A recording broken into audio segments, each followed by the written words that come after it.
नमस्कार, मैं विनय वर्मा कुंडली रहस्य चैनल से। दोस्तों, आज हम वास्तु का विषय लेकर आपके सामने उपस्थित हैं। दोस्तों, कुंडली और वास्तु दोनों का संबंध चोली दामन का होता है, अर्थात दोनों एक दूसरे के पूरक होते हैं। तो चूँकि घर है और घर में ही हम रहते हैं, इसलिए इसका भी विचार करना अति जरूरी है। दोस्तों, तो आज का मेरा विषय है वायव्य कोण, पश्चिम और उत्तर का कॉर्नर, वायव्य कोण को लेकर।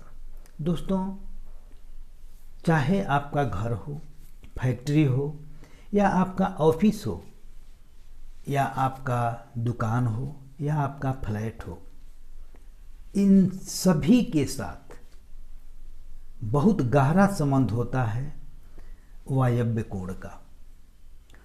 अगर वह वायव्य कोण का वास्तु अगर अच्छा है तो आपको बहुत अच्छे रिजल्ट मिलते हैं, बहुत अच्छा पॉजिटिव सब कुछ अच्छा होता है। लेकिन अगर वास्तु दोष हो तो बहुत सारी प्रॉब्लम क्रिएट हो जाती है। दोस्तों, तो यही विचार और इसका समाधान क्या हो और क्या नहीं हो, इस विषय को लेकर आज मैं आपके सामने उपस्थित हुआ हूँ। दोस्तों, तो अगर आपके परिवार में अगर ये मान लीजिए कि अगर कोई परेशानी है तो कुछ वजह वह आपके वास्तु दोष का भी हो सकता है। इस पे विचार करना निश्चित रूप से ध्यान देना जरूरी होता है। दोस्तों, मान लीजिए कि अगर आपके घर में आपके बच्चे गलत दिशा में चल रहे हैं, गलती कर रहे हैं, गलत रास्ते पे जा रहे हैं, आपको अगर कोर्ट कचहरी का दौरा लग रहा है, उसमें चक्कर लगाना चालू हो गया है, या फिर आप बहुत कमाते हैं, लाख मेहनत के बावजूद भी आपके घर में आपके पास पैसा नहीं बचता है, या फिर आपकी बच्चियां और औरतें आपके घर में बीमार रहती हैं, या फिर हर रिश्ते में तनाव बना रहता है, तो इसका बहुत सारा चीज़ निर्भर करता है आपके वायव्य कोण के वास्तु दोष के बारे में। उसके चलते दोस्तों, तो इस पे विचार करना चाहिए। दोस्तों, वायव्य कोण अगर दोषी हो, ध्यान दीजिए, अगर आपके वायव्य कोण अगर दूषित हो, वहाँ पे सही चीज़ नहीं बना हो, यानी वास्तु दोष हो पूर्व और उत्तर के कॉर्नर पे, तो निश्चित रूप से मानसिक आर्थिक बीमारी और टेंशन वगैरह बना ही रहता है। दोस्तों, तो उत्तर और पश्चिम को वायव्य दिशा कहते हैं, ये तो आप समझ गए। और यहाँ का मुख्य तत्व वायु तत्व होता है। तो और वायु का देवता वरुण देवता होते हैं। दोस्तों, तो इस दिशा को कभी भी नैऋत्य कोण, अग्नि कोण से नीचा नहीं रखना चाहिए। नैऋत्य कोण और अग्नि कोण से नीचा अगर इस दिशा को रखते हैं तो शुभ फल देता है, लेकिन ईशान कोण से नीचा नहीं, ईशान कोण सबसे नीचा होना चाहिए तो शुभ फल मिलता है। इस पे विचार करना जरूरी है। दोस्तों, परंतु अगर देखें कि वायव्य कोण दोष मुक्त है तो यश कृति की प्राप्ति होती है। अगर दोष है तो यश की हानि, हर सदस्य पैसे पैसे के लिए मोहताज हो जाते हैं। दोस्तों, तो इस पे ध्यान देना चाहिए। अगर परेशानी आपको बार बार झेलना पड़ रहा है तो निश्चित रूप से आप अपने घर के वास्तु पे वायव्य कोण पे विचार कीजिए। दोस्तों, आगे हम वायव्य कोण में क्या होना चाहिए और क्या नहीं होना चाहिए, इस बिंदु को लेकर हम आपके सामने खुलासा करेंगे। परंतु आगे बढ़ने से पहले मेरा विनम्र निवेदन है कि अगर अभी तक आपने मेरे चैनल को सब्सक्राइब नहीं किया है तो कृपया करके सब्सक्राइब कर लें, क्योंकि मेरा जो भी वीडियो आए, मेरा जो भी विचार आए आप तक स्वतः पहुंच जाए और उसका आप लाभ उठा सकें। दोस्तों, आप मेरे वीडियो को शेयर करें, क्योंकि आपके माध्यम से औरों को भी लाभ मिल सके। दोस्तों, मेरे वीडियो को लाइक करना नहीं भूलें, लाइक ज़रूर करें। दोस्तों, इससे मेरा भी हौसला बढ़ता है ताकि मैं आपके सामने कुछ न कुछ नया ला सकूं, जिससे कुछ मिल सके। दोस्तों, तो आइए आगे बढ़ते हैं और जानने का प्रयास करते हैं। सबसे पहले उत्तर और पश्चिम अर्थात वायव्य कोण पे क्या होना चाहिए। अब ध्यान दीजिए दोस्तों, पानी का टंकी छत पे होना चाहिए, न कि अंडरग्राउंड होना चाहिए। छत पे रखना अच्छा होता है, अंडरग्राउंड नहीं। दोस्तों, गेस्ट रूम रखना चाहिए। गेस्ट रूम अर्थात जो लोग गेस्ट आएंगे और फिर जाएंगे, अपने गेस्ट उसी को बोलते हैं जो मेहमान की तरह आते हैं और मेहमान की तरह जाते हैं, इसलिए गेस्ट रूम का होना भी ज़रूरी है। दूसरा, तो वहाँ पे गेस्ट रूम होना चाहिए। अगला, जिस कन्या का शादी नहीं हो रहा है, शादी करनी है, उनका कमरा वायव्य कोण में होना चाहिए, तो शादी जल्दी होता है। दोस्तों, अगला, किराएदार का भी रूम, किराएदार वाला रूम वायव्य कोण में ही रहना चाहिए, क्योंकि लंबे समय तक कोई किराएदार टिक के कब्जा करके नहीं रहे, इसलिए किराएदार का भी रूम वायव्य कोण में ही रहना चाहिए।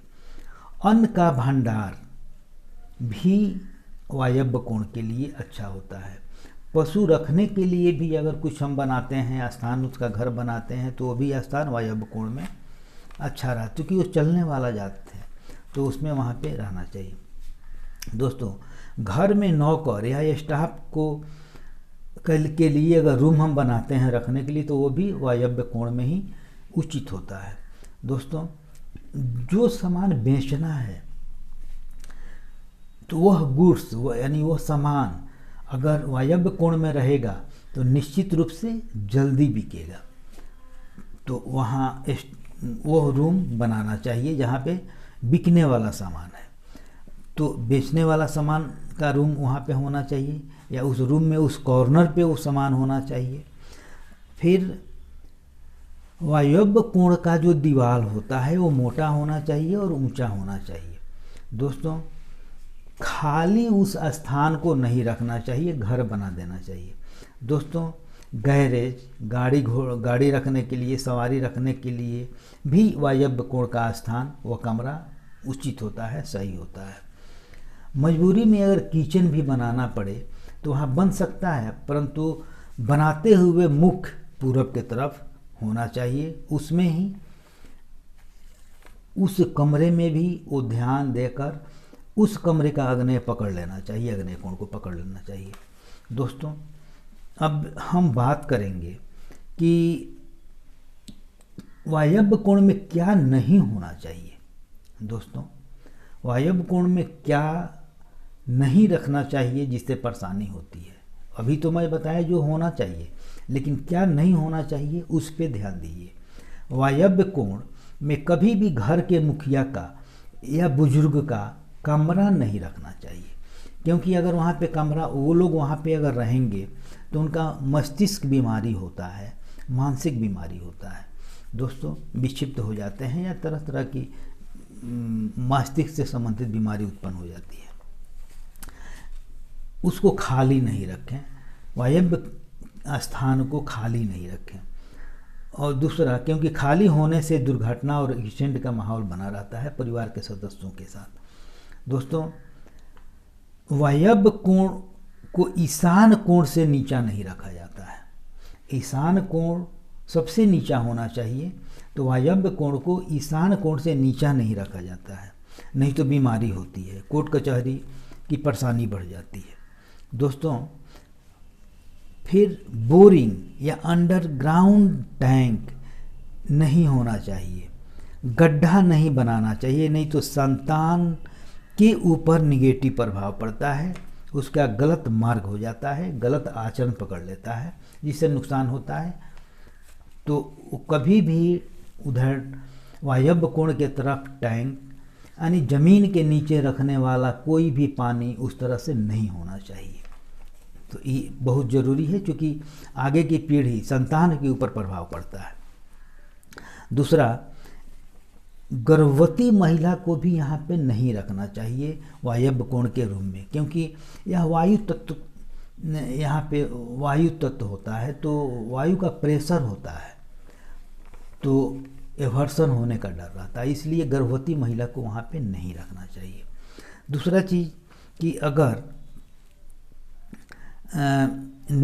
उसको नैऋत्य कोण में रखते हैं तो शुभ है, लेकिन अगर आप दुकान या फैक्ट्री के मालिक हैं तो आपको कभी भी ध्यान देकर आपको उत्तर पश्चिम कोण में नहीं बैठना चाहिए, यानी वायव्य कोण में नहीं बैठना चाहिए, क्योंकि आप वहाँ बैठ के हिसाब किताब ही अपने फैक्ट्री का करते हैं, चाहे वो चेक बुक का हो, कैश बुक हो, या जो भी मैटर हो, उससे लेन देन का हिसाब आप वहाँ बैठ कर तो कभी भी नहीं करना चाहिए। वहाँ अपना बैठने का स्थान नहीं बनाना चाहिए, क्योंकि उच्चाटन होता है, आप अस्थिर वहाँ बैठ नहीं सकते हैं, उच्चाटन बन जाता है। इसके अलावा कैश बुक, अकाउंट्स का काम करने वाले, चाहे मैनेजर हो, स्टाफ हो, सुपरवाइजर हो या जूनियर स्टाफ हो, चाहे किसी भी लेवल का वह व्यक्ति हो, अकाउंट का काम देखता हो, तो उसका cheque book, cash book, passbook वगैरह उस स्थान पे तो रहेगा ही। तो निश्चित रूप से वैसे व्यक्ति को वैसा स्थान बनाना ही नहीं चाहिए, चाहे घर में या ऑफिस में या दुकान में या फैक्ट्री में, कभी नहीं बनाना चाहिए। नहीं तो इनकम को लेकर निश्चित रूप से परेशानी बनी रहेगी, धन कभी आपके पास टिकेगा ही नहीं, उच्चाटन बना रहेगा, धन की कमी हमेशा महसूस होगा। दोस्तों, फिर अगला विचार, नई बहू अर्थात दाम्पत्य लाइफ के लिए वायव्य कोण कभी भी अच्छा नहीं होता है, अर्थात नई बहू को वायव्य कोण कमरे में नहीं रखना चाहिए, नहीं तो वह घर में बहुत दिन तक नहीं टिक सकती है, उच्चाटन हो जाता है, कभी मैके जाएगी, टकराहट होगा, विवाद होगा, फिर अलगाव हो जाएगा, वो चली जाएगी, तो नहीं टिकती है, कारण बन जाएगा कुछ ना कुछ। तो कभी भी नई बहू को दाम्पत्य सुख के लिए भी वायव्य कोण अच्छा नहीं होता है। तिजोरी या अलमीरा, गोदरेज वगैरह कभी भी वायव्य कोण में नहीं रखना चाहिए, वरना वो खाली ही रहता है, भर नहीं पाएगा, लक्ष्मी टिकती ही नहीं है, ठहरती ही नहीं है, वो भागती चली जाती है, वो नहीं रुक, क्योंकि वह स्थान ही है चलने वाला, जाने वाला, इसीलिए वैसे चीज़ को रखा जाता है जहाँ वो जाए, स्थिर नहीं रहे।